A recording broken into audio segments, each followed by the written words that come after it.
Olá, meu irmão, minha irmã, que a graça e a paz de Jesus Cristo seja com você. Espero que você e sua família estejam todos bem. Nós vamos dando continuidade aqui às nossas aulas de EBD e hoje nós vamos estudar a lição 13 da nossa revista Os Profetas de Ontem Falam Hoje. E o título da nossa lição é o porta-voz da construção ou reconstrução do templo. Quando falamos em construção do templo, o que vem à nossa mente é o nome do profeta Ageu.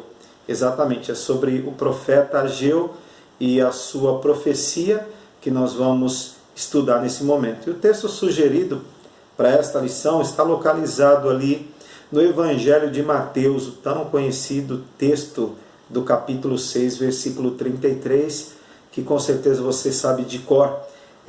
Buscai, pois, em primeiro lugar o reino de Deus e a sua justiça, e todas estas coisas vos serão acrescentadas. Qual o objetivo, o alvo da lição de hoje?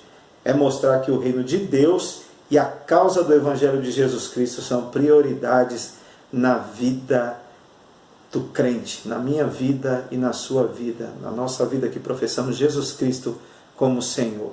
Então Ageu aqui ele exerceu seu ministério profético no segundo ano do rei Dário, logo após os 70 anos do cativeiro babilônico sofrido pelos judeus, conforme predisse o profeta Jeremias. Nós não sabemos o certo aqui se Ageu ele foi levado com os outros judeus para o exílio no tempo de Nabucodonosor. Se isso aconteceu, o profeta então iniciou seu ministério quando ele tinha mais ou menos ali cerca de 80 anos. Se ele nasceu então durante o cativeiro, sendo esta a ideia mais provável e geralmente aceita, era ainda jovem quando ele se tornou um profeta. O certo, no entanto, é que não há muita preocupação bíblica com a sua história. Seu nome significa festivo, sugerindo-se que seus pais deram-lhe este nome porque possivelmente ele tenha nascido em num dia de festa solene em Israel. Ele voltou para Jerusalém numa das primeiras levas dos cativos, para fixar residência na sua terra. E ele foi também contemporâneo de Zacarias. Esses dois profetas, então, são conhecidos nas Escrituras como os profetas pós-exílio. Então vejamos aqui a lição de hoje com seus desafios, exortações, mas também com seus encorajamentos. O primeiro ponto da lição de hoje vai falar sobre as exortações da mensagem do profeta. Observamos aqui então no livro de Ageu várias palavras da exortação de Deus ao remanescente judaico que voltara para Jerusalém. Com elas o Senhor também desafia o seu povo a mudar de atitude e não continuar rebelde e desobediente. Há repreensões constantes e até também castigos ou punições presentes na vida desse povo. Nós podemos perceber isso no versículo 9 do capítulo 1, quando o texto vai dizer assim: esperastes o muito, e eis que veio a ser pouco. E esse pouco, quando trouxestes para casa, eu com um assopro dissipei. Por quê? Diz o Senhor dos Exércitos. Por causa da minha casa, que permanece em ruínas, ao passo que cada um de vós corre por causa da sua própria casa. Então eu lembro aqui das palavras de Hebreus, capítulo 12, versículo 6, citando também Provérbios 3,12, que diz assim: porque o Senhor repreende a quem ama, assim como o pai ao filho, a quem ele quer bem. Então Deus sempre vai corrigir o seu povo quando o seu povo estiver fora, distante, desalinhado à sua vontade. Então nesse capítulo 1, do versículo 1 até o versículo 11 ali, nós vamos ver algumas exortações. Essa aqui que nós vamos falar agora é justamente a exortação contida na primeira mensagem. Então devemos observar que a palavra aqui, ela não é dirigida primeiramente ao povo, mas é primeiramente dirigida a quem? Aos líderes. Perceba, Zorobabel, que era o governador. e Josué, que era o sumo sacerdote. Então eles aqui, eles representavam o poder político e também o poder religioso da nação, e era por seu intermédio que o projeto de Deus deveria despertar o interesse das ações coletivas. Então, não se tratava aqui, como nós sempre falamos, sobre a união do Estado com a religião, pois notamos que historicamente isso não tem dado certo e nunca deu, e eu acredito que ainda não continuará dando certo, mas das influências que as duas forças deveriam ter para a realização do plano de Deus pela palavra profética. Do capítulo 2, versículo 12 ao 19, nós vamos ver a exortação contida nessa segunda mensagem. Deus aqui argumenta com o seu povo e apela para a razão e para o seu conhecimento escriturístico a partir dos sacerdotes. Os primeiros, os princípios, na verdade, aqui apresentados na mensagem se encontram em Levítico 6,18, também no capítulo 22, do versículo 4 ao versículo 6 de Levítico, e em Números 19:11. Deus queria então que Judá refletisse sobre isso, mostrando, dentro de tudo isso, que nós já conhecemos, que o melhor é sempre obedecer do que o sacrificar. Então o povo deveria, olhando aí novamente o capítulo 1, do versículo 11 ao 14, que o povo deveria arrazoar quanto à purificação, que o povo deveria arrazoar quanto à construção, e o povo também deveria arrazoar quanto à vida pregressa. Então o Senhor intima seu povo a lembrar-se do passado e a considerar seu viver anterior de lutas, de provas, de perdas e necessidades, visando então desafiá-lo no presente para um viver útil e consagrado no trabalho do Senhor. Então, observe aqui, muitas vezes, em algumas traduções, você vai ver a repetição da palavra considerai. Avaliando tudo isso, como crentes em Jesus Cristo que nós somos, somos também advertidos, a olharmos o nosso passado de trevas e vivermos no presente de um modo totalmente oposto ao que vivemos antes, ao que vivemos anteriormente. O segundo ponto da lição de hoje, da nossa revista, vai falar sobre a reação favorável à mensagem do profeta. É admirável quando nós olhamos aqui no versículo 12 ao versículo 15, é admirável, é maravilhoso o relato do texto quanto à recepção que a palavra de Deus teve entre o povo. E a liderança e o povo atenderam a voz do Senhor. E era porque nós percebemos através disso, por que o povo então atenderam a voz do Senhor? Porque existia ali corações abertos, existiam mentes sensíveis, existiam ali espíritos prontos.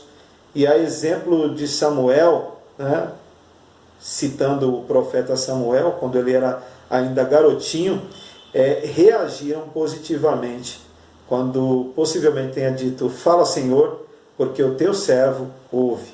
Então, feliz é o povo que se abre, na verdade, para a palavra de Deus, e que está pronto também para aplicá-la, para praticá-la e para obedecê-la. O terceiro ponto da lição vai falar sobre o encorajamento da mensagem profética, que está ali no capítulo 2, do versículo 1 até o versículo 9. Aqui, nesses versículos, então, nós notamos o Senhor Jeová encorajando o seu povo para a construção do templo, fazendo a promessa da sua presença constante e fiel para com o povo. A casa que estava então sendo construída, ela poderia sim ter um aspecto humilde, como você vai ver a citação no texto do capítulo 2, se comparada com o templo de Salomão, mas Deus promete que a sua glória será maior do que a primeira. Isso é o que é importante dentro do texto. O saudosismo existia dentro do coração do povo em relação à primeira construção, mas Deus disse que a glória da segunda casa seria maior do que a primeira, por mais que ela fosse mais humilde, não tivesse a suntuosidade do templo de Salomão. Então o texto pode ser esboçado aqui assim, do versículo 1 até o versículo 4, que o Senhor encoraja dando ânimo, né? Nós vemos aqui até uma semelhança, né, no que está escrito em Josué, no capítulo 1, no versículo 6, né? Quando ele encoraja a Josué. No versículo 4, da parte B, nós percebemos o Senhor encorajando também o povo e garantindo a sua presença, né? Nós podemos também ver isso na própria pessoa de Jesus Cristo, no capítulo 28, no versículo 20 do Evangelho de Mateus, quando ele disse que estaria conosco todos os dias até a consumação dos séculos. Então o Senhor também encoraja o seu povo através do seu poder. Poder que iria mover céus, iria mover terra, iria mover mar. Poder que moveria as nações. Então o Senhor encoraja o povo pelas suas promessas. Promessa da sua glória e a promessa da sua paz. Então quando estamos realizando o trabalho do Senhor, surgem muitas vezes dificuldades, incompreensões, surgem obstáculos, mas sabemos que essas coisas também podem causar desânimos, causar tristeza, mas graças a Deus, porque nestas coisas vem o socorro divino do encorajamento, como aconteceu ali com Paulo, né, em Atos dos Apóstolos, no capítulo 18. Quarto ponto da nossa lição vai falar sobre a predição da mensagem profética.